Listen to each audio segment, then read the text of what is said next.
During the women's Money in the Bank match, Mandy Rose delivered a kick to the ladder whilst Carmella's foot was in between, effectively hurting her ankle. Carmella immediately went down on one knee, but in this situation she didn't react like other superstars who have been legitimately hurt in the ring, as many tried to not acknowledge it, signalling the referee or opponent secretly.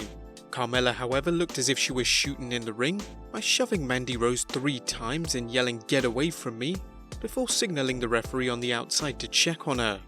Whilst a number of fans thought she was legitimately hurt, it was all a work as Carmella returned to the ring after a few minutes, ready to get her own back on Rose. The heat between Carmella and Rose didn't stop there, however, as they exchanged some harsh words on Twitter.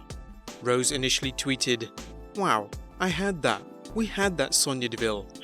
#Money in the Bank. #robbed." To which Carmella replied with, "Robbed? Or just poorly executed? #karma.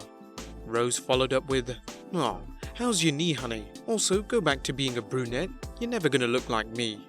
Carmella, however, then went too far and called her out for being unsafe in the ring, saying, "Trust me, I don't want to look like you, babe. You could never pull off both. Also, go back to NXT and learn how to be safe in the ring." She quickly deleted the tweet after, as calling a superstar out for being unsafe goes way past storyline insults, as you're effectively putting her job at risk.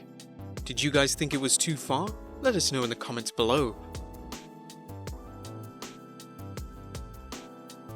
Also, last night on Monday Night Raw, Mick Foley announced a new title in the WWE called the 24/7 belt. It was no doubt a homage to the 24/7 rule Crash Holly made famous during the Attitude Era, where superstars, divas and even referees could win the Hardcore Championship at any time, and fights could break out anywhere, including a hotel room and even a funhouse.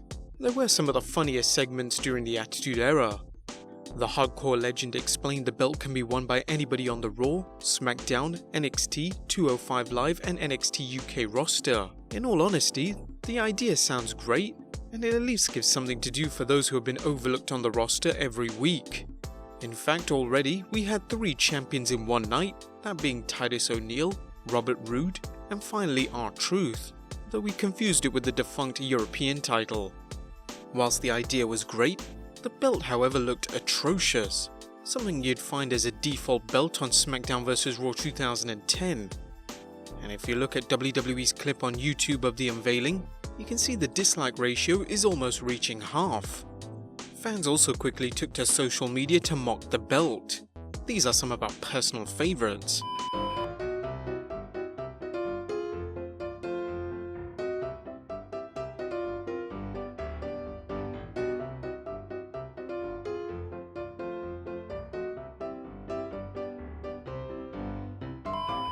However, many need to forget the belt's looks and try to look forward to what it will do, making things more unpredictable on shows, as champions could turn up on any brand. The belt really isn't supposed to look prestigious, it's a gimmick after all, and the 24/7 rule isn't supposed to be taken seriously. Just remember, throughout history, there have been uglier belts in the past. But what are your thoughts on it? Let us know in the comments down below, subscribe if you haven't already, and I'll see you next time with some more wrestling content.